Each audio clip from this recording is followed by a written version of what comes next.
மீண்டும் ஒரு அண்மை செய்தி. டெல்லியில் மத்திய உள்துறை அமைச்சர் திரு அமித்ஷாவை சந்தித்திருக்கிறார் அதிமுகவின் பொதுச் செயலாளர் திரு இபிஎஸ். 2 நாள் பயணமாக டெல்லி சென்றிருக்கும் அதிமுக பொதுச் செயலாளர் திரு இபிஎஸ் சற்று முன்பாக மத்திய உள்துறை அமைச்சர் திரு அமித்ஷாவை சந்தித்து பேசியிருக்கிறார். 2026 சட்டமன்ற தேர்தலில் அதிமுக பாஜக கூட்டணிக்கு வாய்ப்பு இருப்பதாக கடந்த சில தினங்களாக பேசப்பட்டு வந்த நிலையில் இந்த சந்திப்பு முக்கியத்துவம் பெறுகிறது.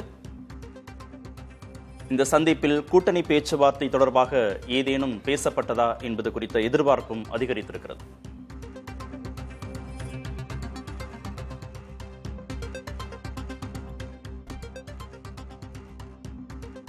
டெல்லியில் புதிதாக கட்டப்பட்டிருக்கும் அதிமுக அலுவலகத்தை பார்க்க வந்திருப்பதாக செய்தியாளர்களிடம் ஏற்கனவே கூறியிருந்தார் திரு இபிஎஸ். தற்போது டெல்லியில் மத்திய உள்துறை அமைச்சர் திரு அமித்ஷாவை சந்தித்து பேசியிருக்கிறார்.